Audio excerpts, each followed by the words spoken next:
Well, welcome everyone. I think people might still be kind of trickling in, but we can go ahead and get started with introductions and dive in as more people join us. So thank you all so much. Sorry, go ahead, Diana. Nope, that's it. Okay. All right. Well, thank you everyone so much for joining us again. It's been wonderful to have these discussions as we've gone through the series Chimp Crazy. We are, of course, now on episode 4. And my name is Andy Gray. I'm director of the North American Primate Sanctuary Alliance, which is a coalition of 8 of the leading primate sanctuaries in North America, many of which are chimpanzee sanctuaries. And, I think this is the one that I'm most excited about so far for our discussion because it's the finale and we can now talk about the series as a whole. And I think that opens up a lot to talk about. So I'm also thrilled that we have such a wonderful special guest joining us today, Ana Paula Tavares, who is the CEO of Save the Chimps, and she will introduce herself shortly. But for now, I'll pass it off to Diana. Thank you, Andy. So I am Diana Goodrich, and I am the co-director at Chimpanzee Sanctuary Northwest in Cle Elum, Washington. And we're one of the smaller sanctuaries. We have 15 chimpanzees now. And I've just really, really appreciated these discussions so much. It's helped me watch the whole thing. And Andy and I have been talking about how there's really just so much more to discuss. So there's a possibility that we might kind of continue these, maybe for one more on Chimp Crazy and then possibly for other topics in the future. It's just really great to be able to talk to people and get ideas out there and process emotions and all that stuff. So I'm so glad you have been able to join us tonight and people who have joined us for the previous discussions. And reflecting what Andy said, I'm really excited to have Ana Paula here. So Ana Paula, I will have you introduce yourself and talk about your role. Thank you, Diana and Andy. I'm Ana Paula Tavares. I'm Chief Executive Officer at Save the Chimps Sanctuary in Florida, home to 221 chimpanzees, including Tonka, and 11 other chimps that we rescued over the last couple of years. So Tonka was the first, and then 11 followed, including the 4 that we call the Ohio 4, who were featured briefly on, I think, episode 3, and also the chimps from Wildlife Way Station, 7 of them, including one who is very close to, we're very close to Tonka now, and one turns out to be Tonka's son, Caleb. So I have found these discussions to be very helpful as well. And just the opportunity to reflect with like-minded individuals about all that we're feeling and seeing, I think it's important and helpful. And look forward to the discussion today. Thanks so much, Ana Paula. And before we dive into the discussion, we have just some general information, some flow of the evening type stuff and Zoom tips. And Diana, if you happen to have those links that you've shared in previous meetings, that would be great. If anyone would like to use them, Diana will drop those in the chat. So we will first go over some Zoom stuff, then do a recap of the episode. We'll have some polls and then some discussion questions and free discussion after that.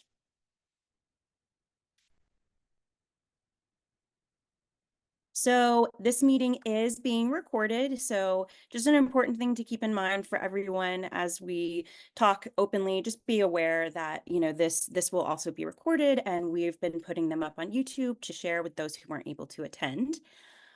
You can turn on subtitles by clicking CC in meeting controls.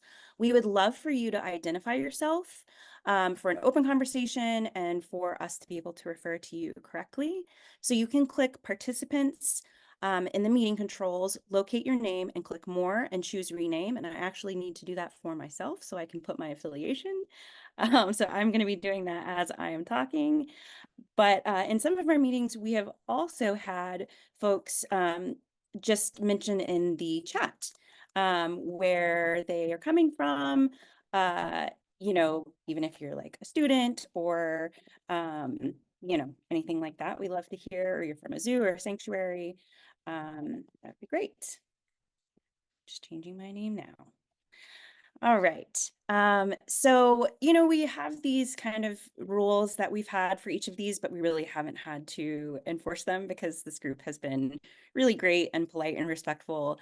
But if you could remain muted, especially if you have background noise, that would be great.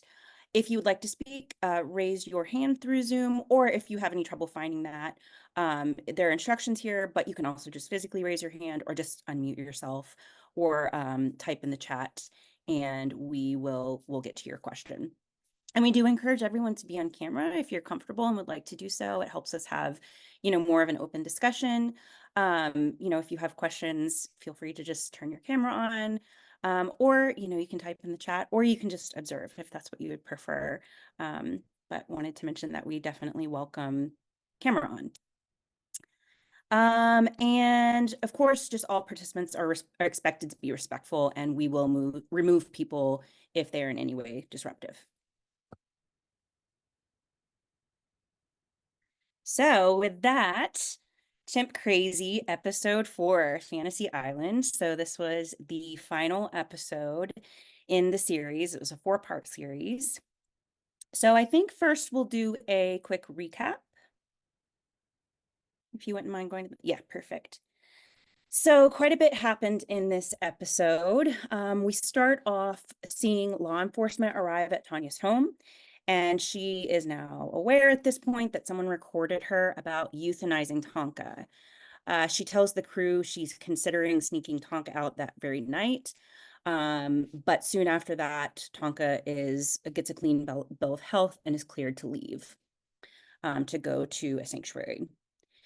We then see more on Sandra Harold's life after Travis's death. As usual, there are stories of other chimps, you know, kind of interwoven into the episode. And in this case, we're seeing more about Travis's former owner, Sandra. She interestingly seeks out a medium to communicate with Travis, and she admits to that medium that she and Pam Rosaire, who we've seen throughout the series, have bought a baby chimp together, you know, combined their money to buy a baby chimp together named Chance. And we know from the interviews that Sandra snuck Chance into her home in Connecticut at least once, which, you know, is kind of a big deal from law enforcement's perspective. Sorry, one second.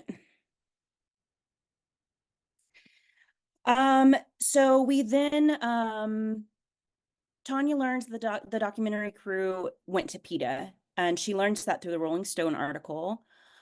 She agrees to meet with Eric Good shortly after that, and we also learn that Tonka had free access to her home most of the time. Then we see that Chance actually passed away at only 15 years old. See kind of an interesting scene of his funeral and hear from his owners. The judge then orders Tanya to pay $250,000 to PETA or get out of the animal exploitation business. And we also learn that Tanya is pretty much out of money, but also unwilling to stop selling animals and operating her roadside zoo.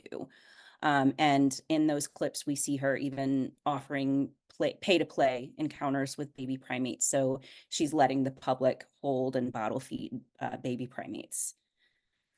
We then see Alan Cumming have an emotional visit to Save the Chimps, which is really beautiful. It was an incredible scene. We then, after that, see that Tanya is badly injured. She visited a friend who owns a chimp and entered an enclosure with an adult male and was very badly injured, lost the tip of a finger, I believe, multiple bites all over her body, and lost the tip of her ear.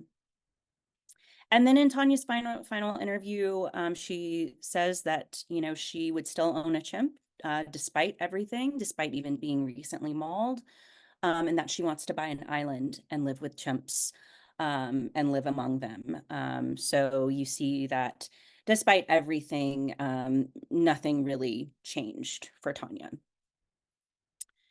So that is a brief recap. It's been a couple of weeks, so hopefully that helps get everyone's memory jogged. It was a lot. But we can now dive into the discussion. And Diana, I don't know if you wanted to put the slides back up now, but yeah, okay, perfect. Yeah, so then we can go to the next slide. So I want to hand it off to Ana Paula now to give us a little bit of an update on how Tonka's doing. Thank you, Andy. And just in the spirit of the reflection, I think that there were really good things about the series. Of course, bringing awareness that chimpanzees should really not be kept as pets, the obvious one. Also, hopefully, the popularity of the series will lead to the passing of the Captive Primate Safety Act. But one of the things that is, I think, sad is that I think there might be a lot of people out there thinking that the behavior they see featured in this by these chimps featured in the series is actually representative of chimpanzees. And obviously, they were compromised. They were in a very compromised situation. So it's really not representative. And I think that that's one of the saddest thing of the popularity of the series is potentially the misperception that that's representative. And if you think of Tonka, for us at Save the Chimps, it was extremely disturbing to see that moment when obviously Tonka was displaying and very upset and doing repetitive motions. And she mentioned, I think was in the first or second episode, that he had just had a stroke, and that was the most that he had moved in a while. So Tonka right now, it's amazing. So because I knew I would be talking with you, I made a point of going to see him, and he was running around with somebody else, probably Caleb. I couldn't see who it was. And the two of them were just, in the few minutes I was there, ran all over the island and ended up on a platform. And they were all very excited and active. But even throughout these days, observing him, it's amazing how right now he is with 17 other chimpanzees. He is very close with Jacob and Caleb, with whom he was integrated. He came onto Doug's Island, this 3-acre island at Save the Chimps, with Caleb, who turned out to be his son, and Jacob. And the three of them are very tight, and the three of them have very strong personalities. I think in one of our previous conversations, I mentioned how smart and wise and kind Tonka was and is, but during those first integration, how he played a role of he facilitated the meeting of others and reassured them. It was really beautiful to see his natural wisdom in that situation, that we did not know how much experience he had in that type of intros. Then he met another 15 chimpanzees. And right now he's very close with Angie, Andrea II, and Little Minnie. He also loves Ursula and September, two very strong, high-ranking ladies or female chimps, and spends a lot of time grooming. He loves napping outside and just, you know, he's not always, but he enjoy napping and nesting in blankets outdoors. He, most of all the other chimps in this family group, loves the outdoors, and he spent a lot of time outside. He's always outside. It's interesting that in the beginning, whenever one of us came close to what we call the Jurassic walls at Save the Chimps, it's like the containment wall. It's where we can see them through the mesh. Whenever we would approach, Tonka was definitely one of the chimps that would come and say hello. So used with that human interaction, he would come and interact with us. Now it's harder and harder to, not that we try very hard, but that's less and less often that he is just going to show up. He clearly is more and more engaged with the chimps and enjoying being away from humans. Another thing that I find really interesting and inspiring and wonderful is how you see here he's sticking his tongue out. And often we saw during the series how Tanya would hold on and shake his tongue, and that was definitely a taught behavior. And we have not been encouraging that, and less you see him do that. And we see that as a very positive development. So I don't know if you all have any questions. It's amazing his resilience, and actually all of our chimpanzee residents, how they grow and adapt and really heal from their pretty traumatized experiences that they had in the earlier part of their lives.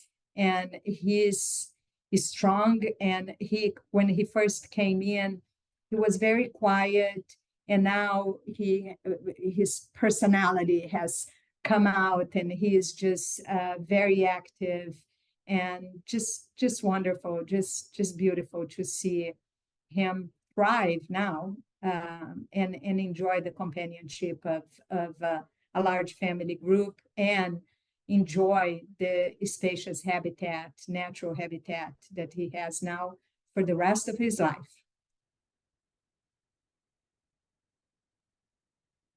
Thank you so much, Ana Paula. That's really wonderful to hear. And, you know, having worked at Save the Chimps previously, it's really, really special for me to hear about like who he's friends with. And I love hearing that. So thank you so much.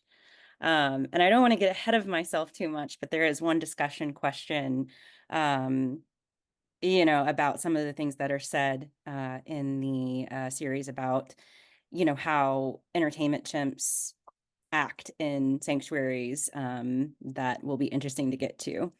But Diana, what do you think? Do you want to just kind of start with some polls, or do you want to kind of go down our list of questions we have? What do you think? Yeah, do we have a good poll question we could start with? I could do that. Sure. I feel like there's maybe a lot more even in this episode that was sort of like, did that really happen? Was that the truth? And you had mentioned, this is getting off track a little bit, but you had mentioned Tanya's injury, and I know, so she was on that podcast that I had listened to, and she claims that that wasn't a true story, that she wasn't in an enclosure with a chimp. And there's some speculation about whether that was true or not. I don't really understand why she would lie about that, but that's a very confusing element. Like certainly extremely concerning that she would have done that, you know, but so I guess this is kind of disturbing, but I think this is one of the biggest questions maybe of the series is just whether, you know, she was being truthful about when she was talking to the proxy director about euthanizing Tonka. Was she really planning on doing that? Was she saying that and then was planning on hiding him? You know, what do you all think? I kind of went back and forth a little bit about what I personally felt about it. Me too. And it, another thing I wondered was if like the documentary crew almost like planted the idea in her, like they said, oh, was it just a cover? And she's like, oh yeah, it was just a cover. As just to have an excuse, or if it really could have been a cover. I thought my understanding was that it was real, so much that the rescue was an emergency rescue, and it was an emergency rescue that had to happen right then. And because there was a danger of actually Tonka being euthanized. Interesting response. Yes, Yeah, very. it is. I feel like it's one of those things like you don't want to believe it, because I think the producers kind of went out of their way in some respects to make her a somewhat sympathetic character. Yeah. And so you don't want to believe that, oh, she had all this love for Tonka and that she would choose to make that, you know, she would make that choice. But they also made it clear that there really wasn't there wasn't going to be a resolution for her. So I think she probably thought that that would be it. And maybe she had convinced herself that she was sick. I don't know. I know you talked a little bit about that earlier in one of our discussions on Apollo. But do you want to address that now? I'm sure some of the people on the call weren't on that discussion, but just whether or not he was sick when he arrived at Save the Chimps, like she had said. Yeah, so that's the issue. And even in one of the episodes, and I don't know when I heard what, but she does say that had he had a couple of strokes and he had a really bad heart condition, and the veterinarians had confirmed. So it's clearly there was an issue, and of course, the first thing that we had to do is to check that and to make sure that he was able to travel, because our understanding from what we had heard from her was that he couldn't even get up from his hammock, that he couldn't move, that he was very weak. And then, of course, the echo and all the exams that were done didn't show any heart condition. And we still, of course, monitoring his blood pressure, but also we have not seen any confirmation of high blood pressure.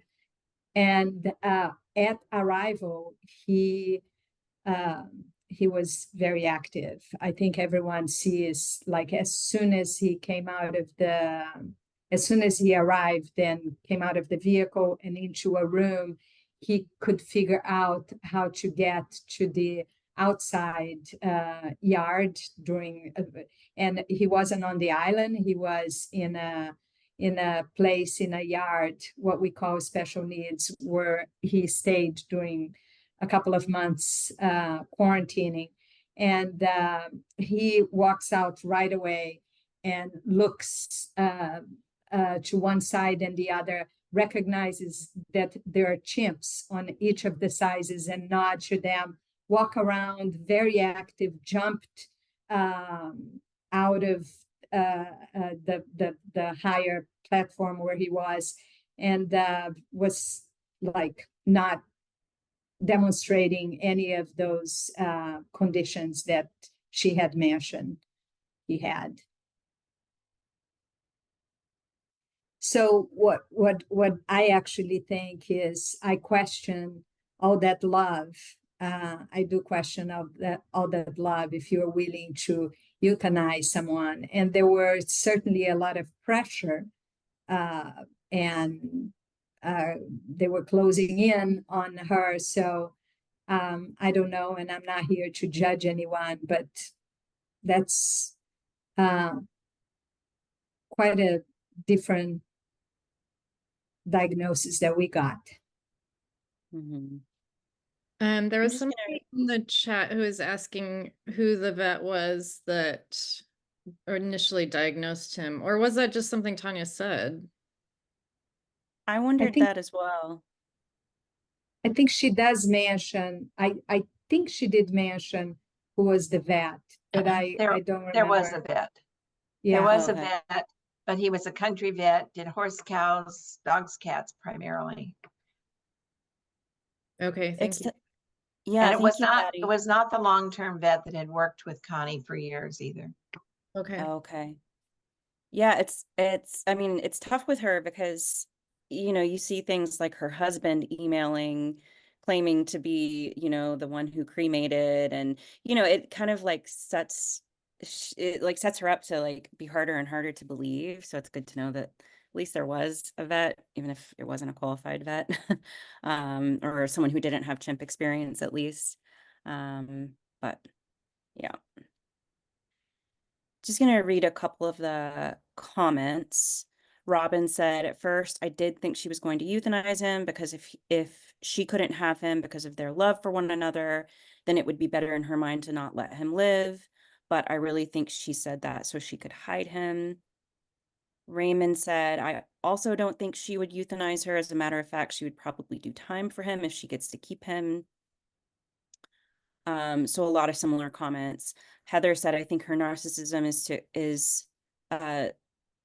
is so that she thought, sorry, I'm misunderstanding part of that. I think she thought if she can't have him, no one can. I don't think she had such great love for him, but rather for the attention she got from having him. I agree with that. Mm-hmm. There's so many odd pieces to this puzzle.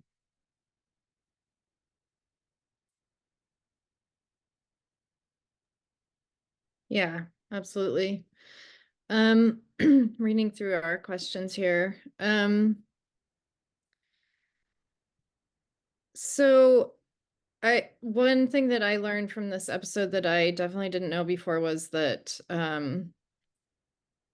Sandra Harold was intent on getting another chimp after Travis was killed. And that was, I don't know why, but that was shocking to me that she was so enamored, I guess, with the idea of having a chimp that it didn't matter what had happened and what could happen in the future. So disturbing. Did you know that too, Patty?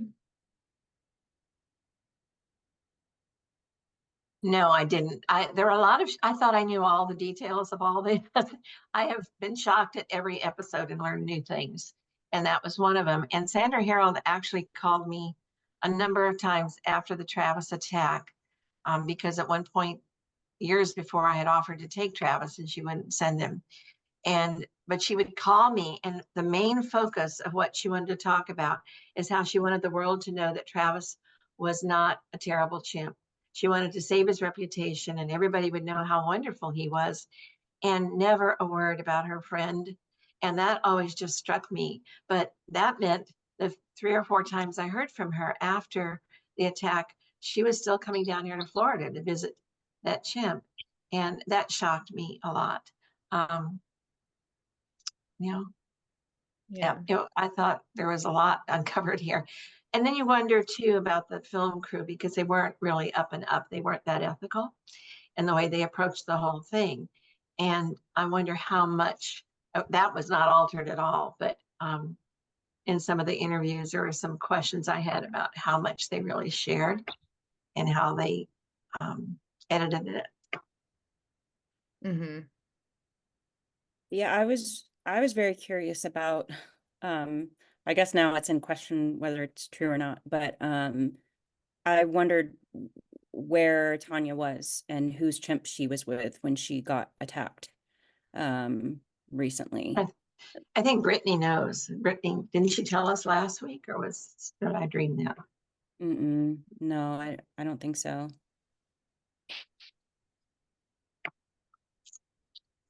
Yeah, and Yeah.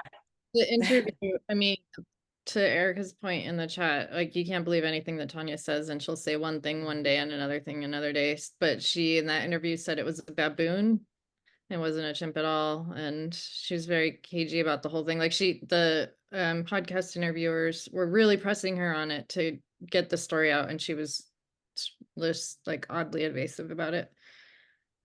And maybe like there's some speculation she was just doing it for attention again. So I was gonna read some. Oh, Cece's wondering why isn't she in jail for perjury? Yeah, for sure. I think there's gonna be some maybe follow up after the series with that, hopefully. And yeah, definitely legal issues in limbo. And then Cece, yeah, she just kept calling him Tonka. She kept calling him a chimpanzee.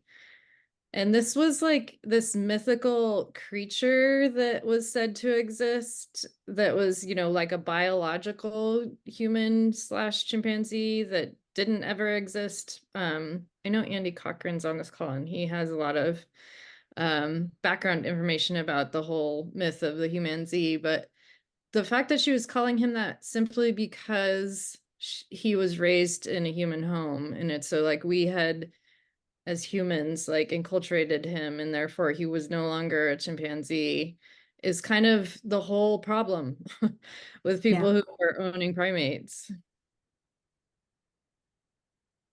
That's right. And that's what it said, because I think the serious effort, maybe unintentional effort to not be biased about her or to get people to sympathize with her, actually encourage a behavior, and that it's everything that we work so hard to shift away from. What while we often talking about the 98.6% that we share our DNA with chimpanzees, it's really that 1.4% that makes them so unique, and it's the uniqueness that makes them so special.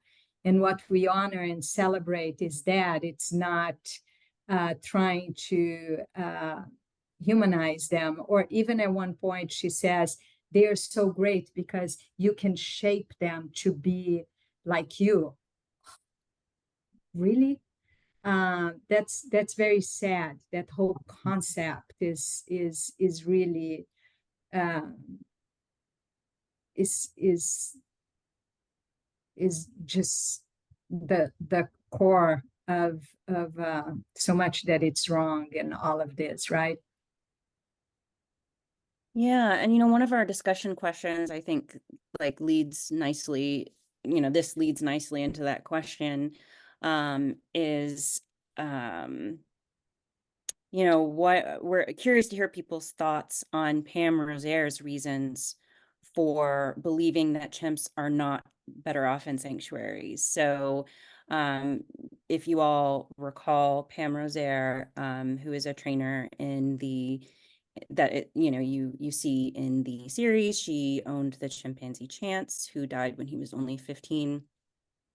You know, she talks about how chimps who are in entertainment, they don't, you know, they're not going to be better off in sanctuaries, and they, you know, they enjoy doing human-like things, and they, you know, she compared it to like elderly people who retire, how they just don't last very long after they retire.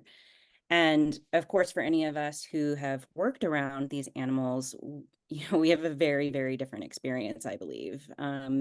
We've seen chimps and other primates who have been in the entertainment industry their whole lives, and they flourish in sanctuaries and they get opportunities they never had, when they were entertainers. So, yeah, I was just curious if anyone had any thoughts on that, and how we can kind of break through that and show people that that's just not the case.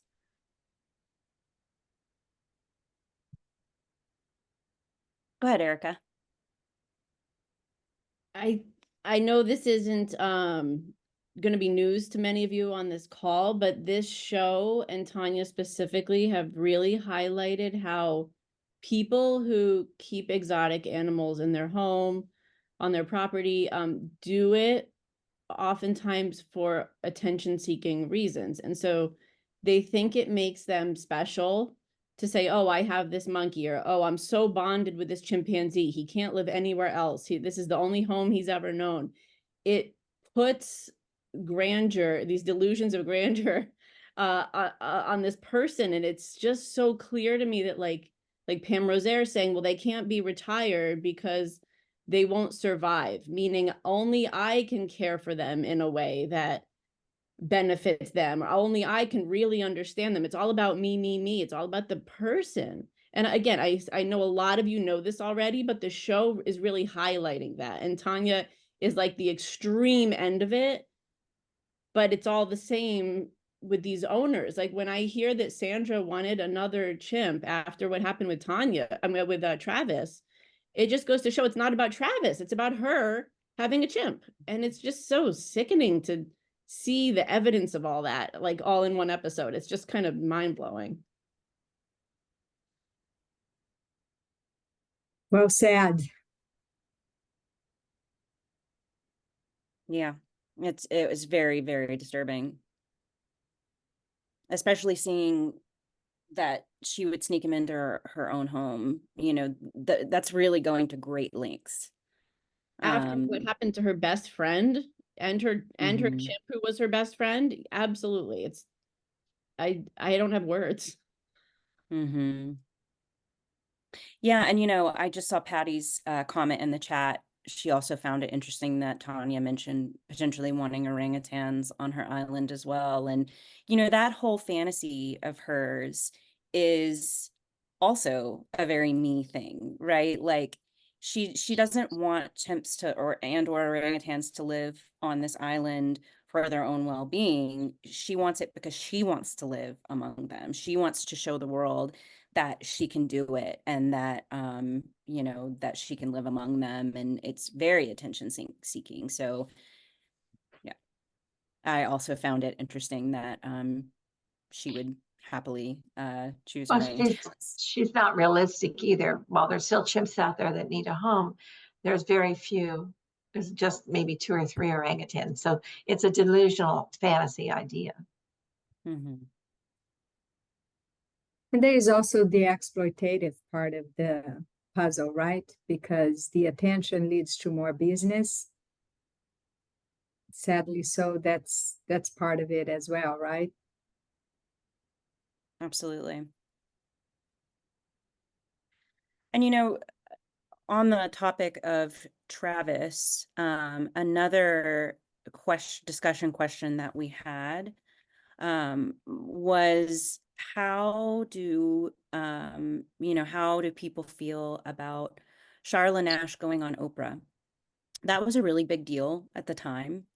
There were people who felt it was too graphic, too upsetting. It was interesting because I had family here when the Travis episode aired. I think it was episode 2. And they brought up, before it even got to that episode with Charla Nash going on Oprah, they brought up, I mean, they're from Connecticut, so maybe they remember it more because they're from Connecticut, but they thought it was horrible that she went on Oprah. They felt like Oprah exploited her.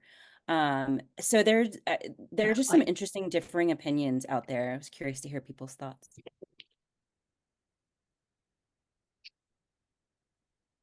I did not know about.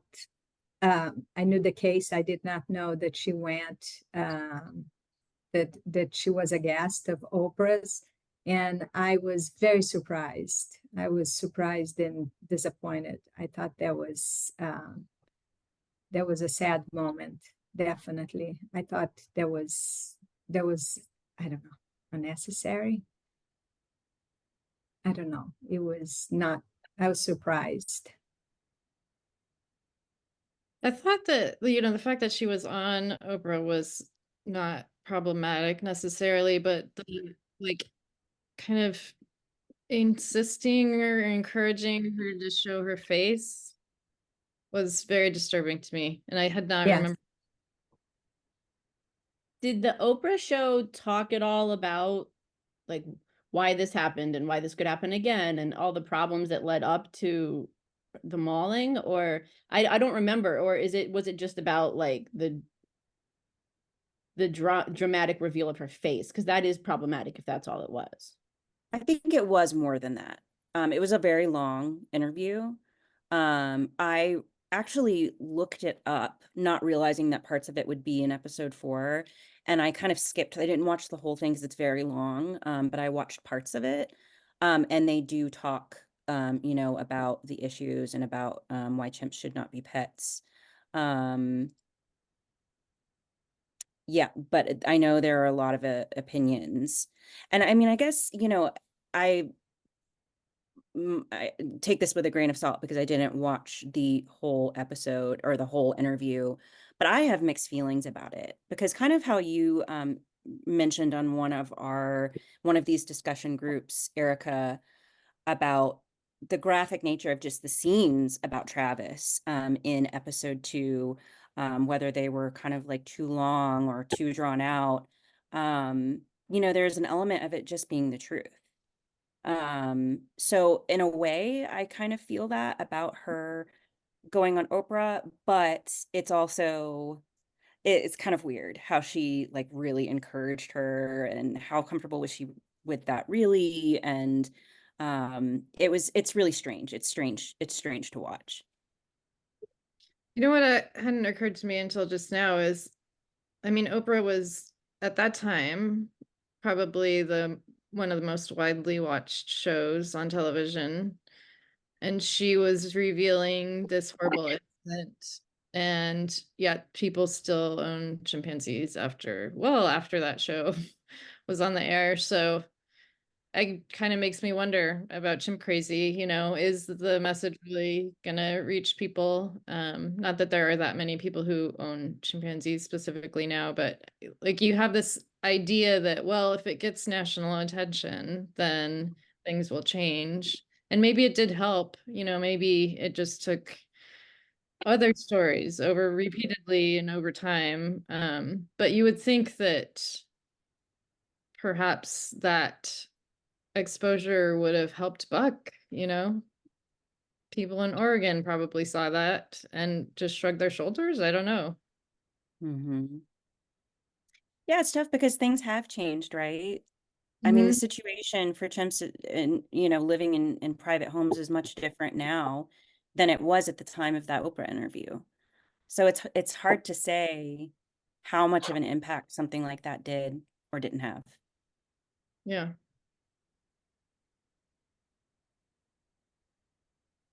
I'm very impatient. I want things to change right away. Absolutely, me too. Did you have any other polls that you wanted to do, Diana? Yeah, did you want to explain the Rolling Stone one? Do you want me to do that one? Yeah, sure.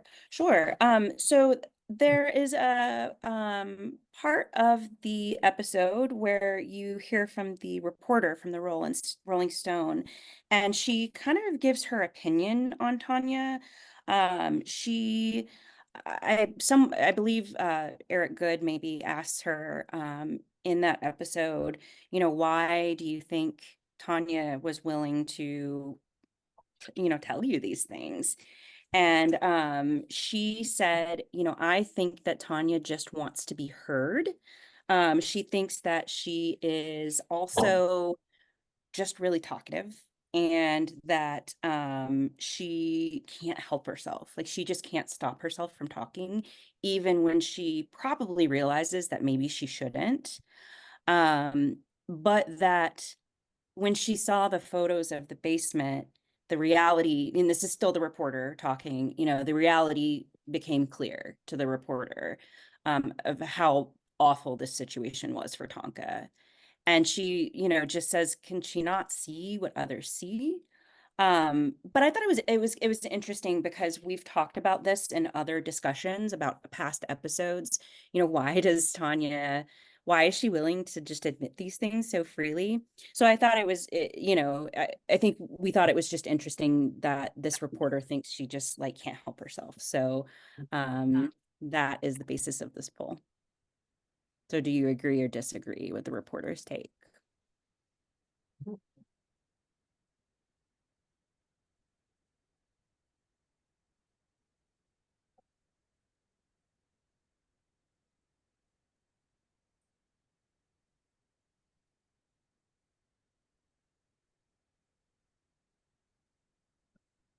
We have a little over half of the people responding, so I'm going to go ahead and we can all look at the results. It's like the vast majority of people agree that she just can't seem to help herself. Seems like she's done so much incriminating of herself freely.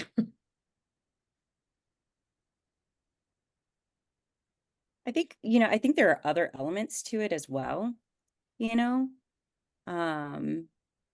But I agree overall that personally that that's part of it. You know, there's also the attention seeking and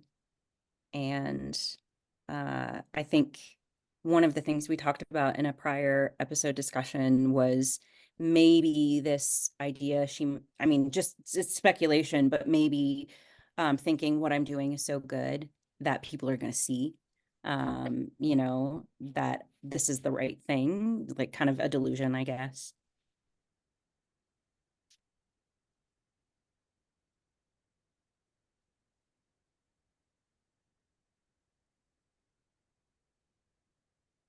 Yeah. Well, if there are no other thoughts on that, we have a few others.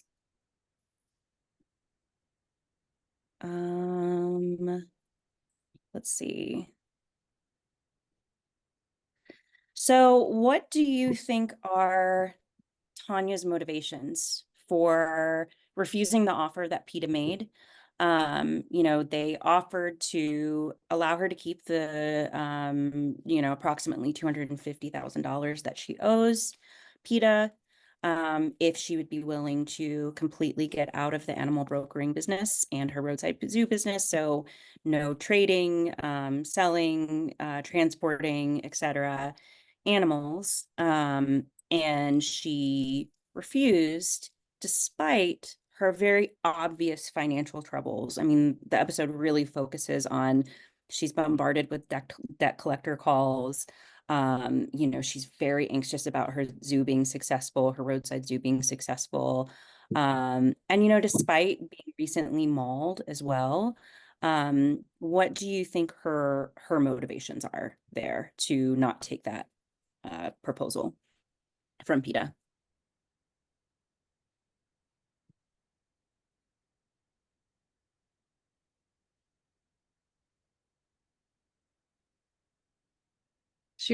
I feel like she was just so dug in as being fighting PETA. I don't think there was ever a moment when she would have given in to them at all. I think she defines herself as like having this special relationship with exotic animals. And so to give that up and to not sell them anymore takes away her specialness. So she wasn't willing to do that because it's all about her.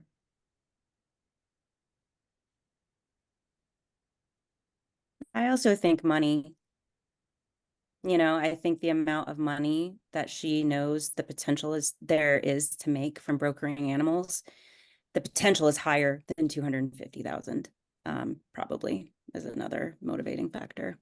And especially now.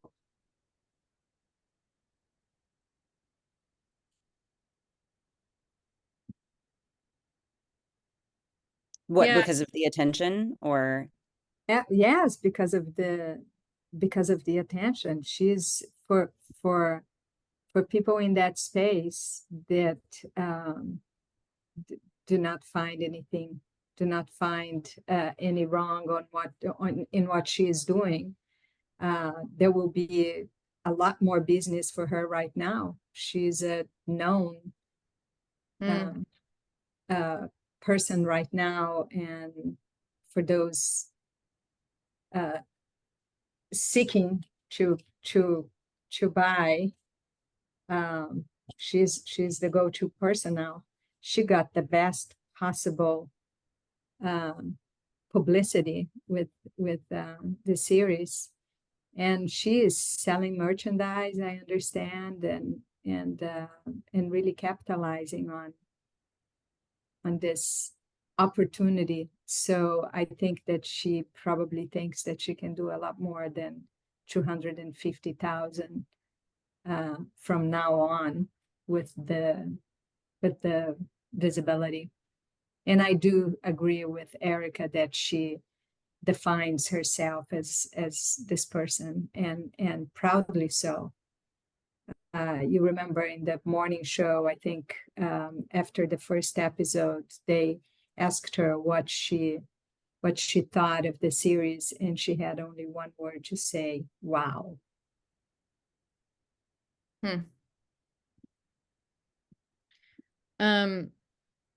Yeah, that was really the disturbing part of Tiger King, I think, was that the participants, ended up being like the stars of the whole show, and there was a ton of merchandise, and it took on this lightheartedness that was for me not reflective of what the issues were about. And I was hoping just the heaviness of Chimp Crazy would be different. But I'm sure people are gonna dress up like her for Halloween, and there will be that aspect of it.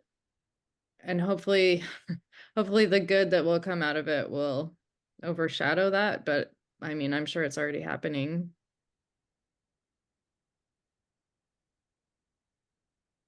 Well, there are some, from what I understand, some legal efforts in the works to, well, at least urge the USDA to pull her license.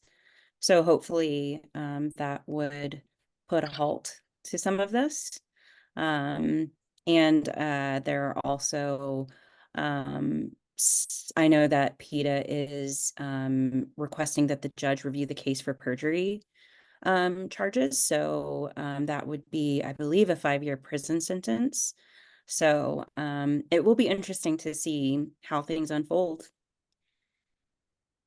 Yeah, I mean, after Tiger King, Jeff Lowe tried to take advantage of it, and he ended up getting shut down as well. So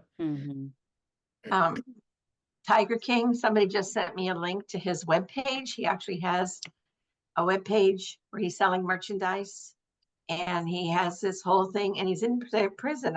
I don't understand how that privilege exists, but he's blasting the team for being unfair and Chimp Crazy, just like the documentary team, just like they were unfair in Tiger King, that they made him out to be a murderer, et cetera, et cetera, et cetera, and that nobody should believe Chimp Crazy, and he's selling mugs with Tiger King on it and hats with Tiger King on it and everything.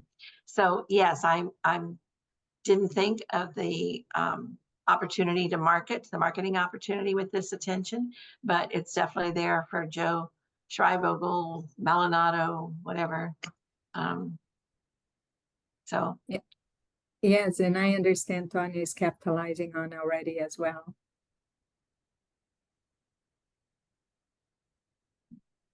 Well, hopefully good things will come out of it. Hopefully the act will pass. hopefully more people, including those holding chimps, will somehow, if nothing else, if not growing a conscious, getting scared of what could happen, because that was quite shocking and clear, and hopefully that will lead to a change of heart and change of mind, and and growth, and yes. Yeah. I think that's also a good segue into the last discussion question, which I think would make a good poll, Diana. Yeah. Definitely. There's a couple of things in the chat too that I wanted to talk about. Let's do this poll first.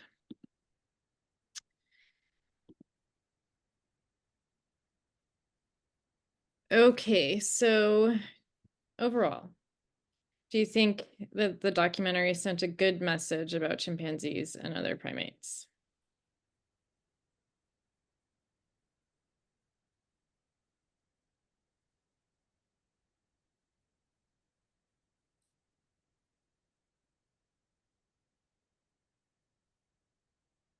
While we're waiting for the responses to come in, I thought the closing moment was kind of interesting. I believe I may have even written it down. I did. It goes to a black screen and it said, there are still no federal laws banning chimpanzee ownership in the US. Worldwide, the exotic animal black market is pushing wild chimpanzees toward extinction. So it doesn't explicitly call out the Captive Primate Safety Act, but kind of mentions, kind of like, what's the word I'm looking for, alludes to it. So I thought that was interesting, positive, but could have been even more impactful, potentially. Yeah, I forget who I was talking to. Just about the frustration. This was brought up before, but the frustration of not the series just not really talking about sanctuaries and what they are, and not having that real good side of things. I mean, they showed Save the Chimps, but it was so brief and didn't really go into all the amazing things that Save the Chimps has done and is still doing. And it seemed like a missed opportunity to be able to show kind of the other side of things. And I wonder, this is giving them probably way too much credit, but I wonder if part of it was they didn't want it to appear that they were, they tried to be objective and they weren't trying to like promote anything specifically. So maybe that's why they chose to do it that way. But I wonder the same thing about not calling out specific legislation if it would. But even having that at the end, it leads us right into being able to talk about the actual legislation that exists. Diana, they wanted us to be more involved, but we didn't want to. Yeah. It was just from the beginning. It was the risk of being part of that. It was just too high, and we're not looking for publicity. We're not in the did not want to get involved in that them versus us, or the drama and the perceived exploitation of Tonka for attention. We didn't want any of that. Actually, we wanted not to be there because of a lot of different reasons. So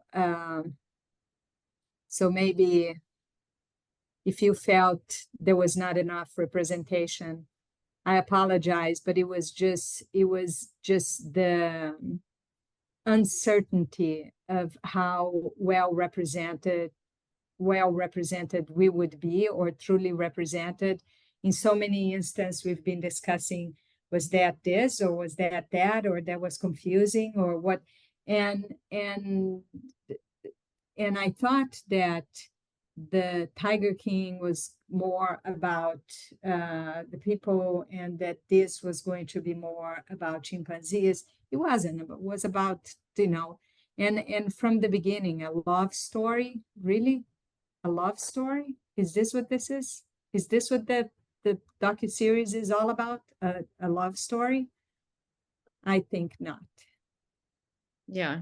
Oh, it's totally understandable that, I mean, they admitted in the very beginning that they were doing some not transparent filmmaking, and so what, I wouldn't have trusted them either.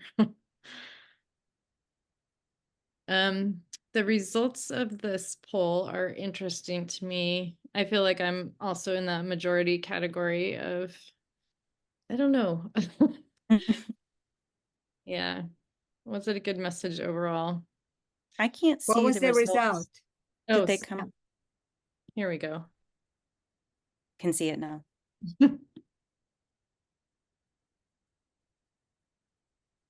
Me too.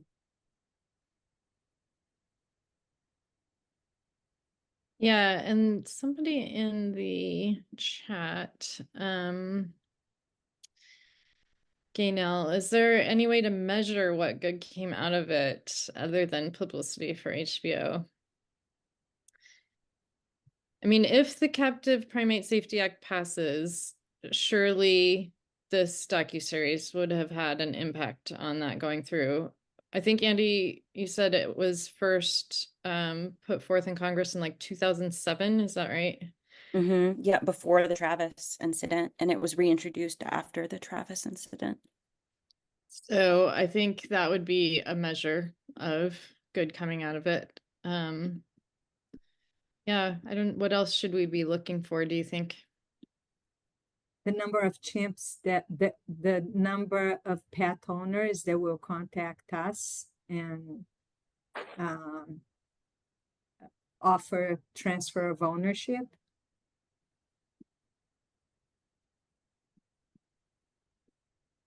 Actually, Diana, it might be a good time to share the what good came out of this slide.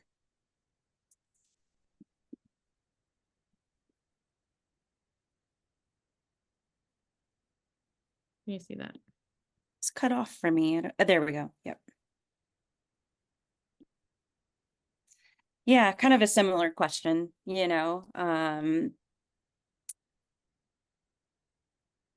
and we already kind of touched on the legal results that could come out of this, which would be Tanya having her USDA license pulled, which would be a very good thing for primates and other species. And potentially perjury charges against her would be certainly well deserved, as we saw in the series.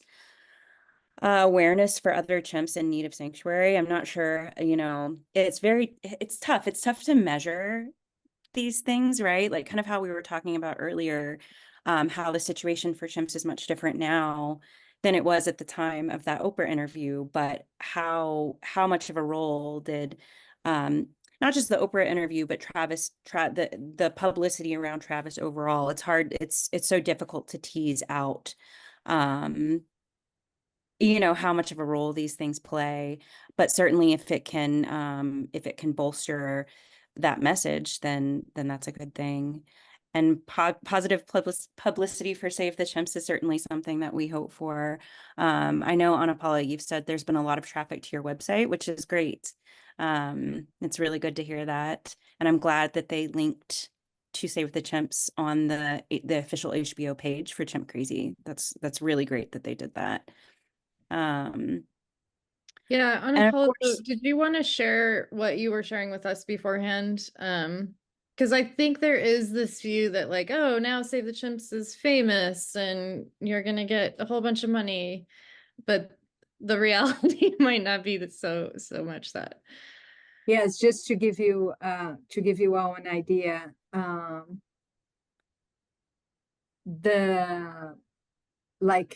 since the since the first episode, we had a significant increase in people coming to our website, specifically going and seeing the page on Tonka's profile. And so 65,000 people came and checked Tonka out. But during this period of five weeks or so, all we raised online was $20,000. So yes, more than what we raised last month, but not much. And so it's not really a huge financial upside. It's clearly more visibility that hopefully could lead into that. We also chose not to give into any like we don't want to exploit Tonka or this moment. There are 221 chimpanzees, and we want people to support our work and the work of the other sanctuaries, because all of them deserve a safe and protected home. But we're not seeing, so we also don't know if this type of series will drive people to actually give. But we'll keep you all informed, and if something changes over time. But it's actually, if you look at the number of people and the increased contributions, it's kind of minimum. It's a little surprising. It is, right? Yeah. Yeah. I think Yeah. everybody expects. I think on TMZ today they had a headline like Chimp Crazy brings in big money for Save the Chimps. Not really. Yeah. Well, I think a big hope that we all share, of course, is for the Captive Primate Safety Act. So certainly hope that this will help galvanize that effort. I did see a question in the chat from Audra about if Old World and New World primates should be grouped together in the Captive Primate Safety Act, and they currently are, which, you know, I think most of us are in agreement that that is appropriate. And in fact, some of the biggest numbers of primates that are pets in the country are New World primates. So there, you know, I think is some renewed hope there. And if you, I think it's the next slide, Diana, if you pop over to that one, there is some additional information. And you know what? I don't know if I have those links handy. I can kind of pull them up as I'm talking, but if you go to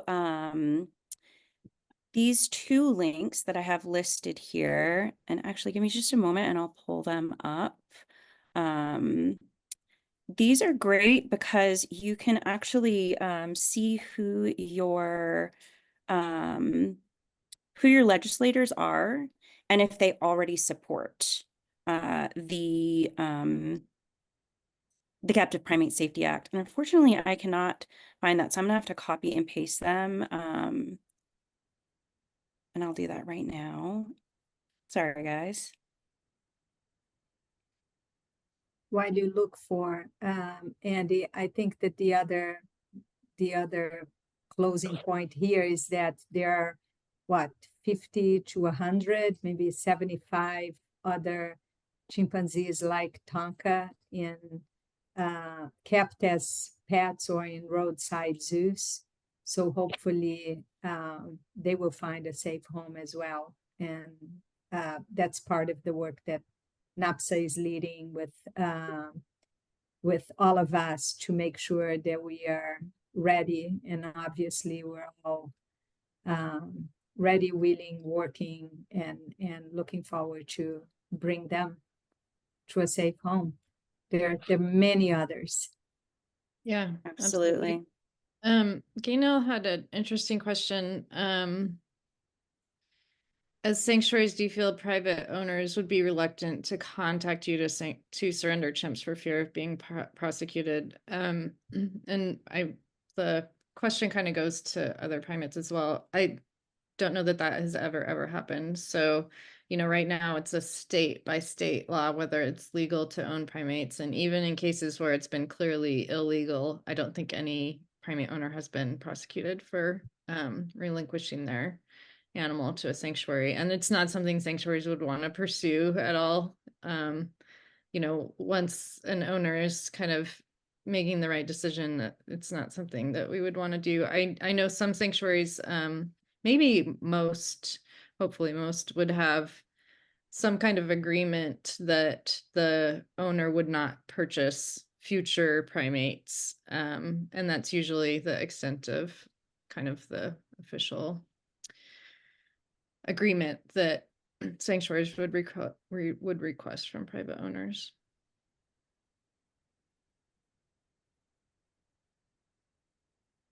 That's a good question. And in a lot of cases, when people do surrender their pets, it's actually legal that they have them, either because it's legal in their state or they were grandfathered in. So a lot of, in probably most cases, those who do surrender them, it was legal for them to have them. Right. And as we've discussed before, most likely if the Captive Primate Safety Act does pass, then current owners would be grandfathered in for the primates that they own now, but not future primates. Mm-hmm. So we do encourage those ready to share their chimpanzees to contact us. And all of us, if we can, we will. And that's our mission, right? Absolutely. And NAPSA, we receive placement requests a lot, not for chimps. That doesn't happen as often. But I get contacted almost weekly, people reaching out about pet primates, often smaller primates like lemurs, capuchins, macaques, spider monkeys. And NAPSA is always here to help facilitate those cases and help get those animals to good sanctuaries.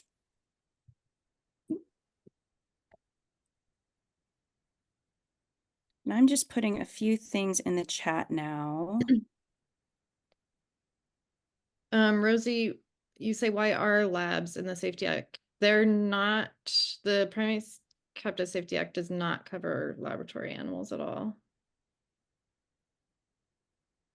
Yes, and we are planning to do a kind of a fifth discussion group to talk about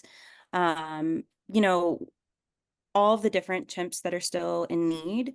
And there are chimps in not just private homes, and not just in roadside facilities, but also in laboratories. So we hope we can touch on kind of where they all currently are and what's in the works, and the effort that NAPSA has been leading to help prepare for those chimps making it to sanctuaries. And the total is around 250, right? And they all included.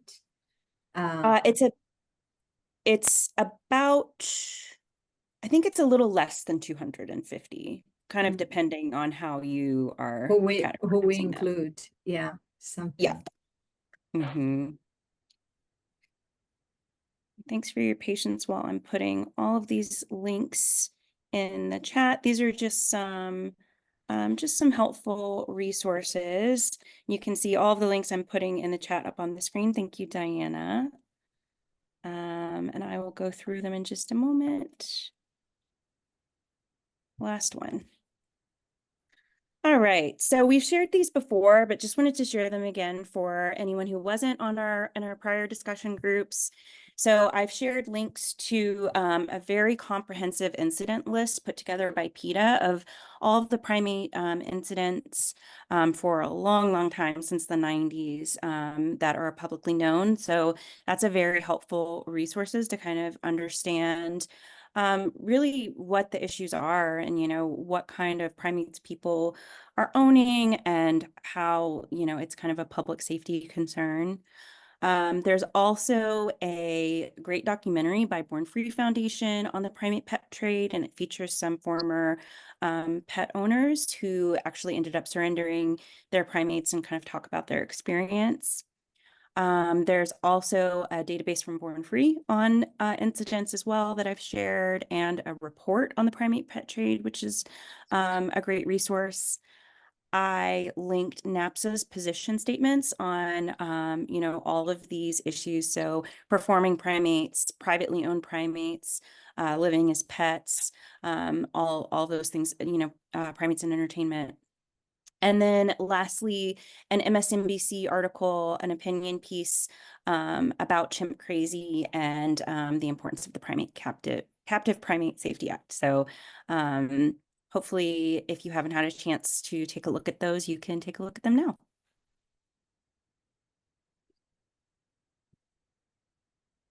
Well, thank you again, Anapala, for joining us today and telling us all about Tonka and how he's doing. It's absolutely amazing to hear and to see. I love seeing the videos that you're all posting. So please, actually, we should put in the chat the link to the website. I will do that now. So Save the Chimps website. I'm also going to, if you give me just a moment, I will also link their Facebook page. Give me just one sec, because they have been sharing the best videos and pictures of Tonka, and you should all go look at them because they are amazing. Here is their Facebook page. And you can also find them on Instagram as well. But yeah, thank you so much for being here, Anapala, and stay tuned for hopefully a fifth discussion group where we can kind of dive more into all the other Tonkas out there and how we can help them. Thank you, Andy, for hosting, and Diana. Thanks, everybody. Absolutely.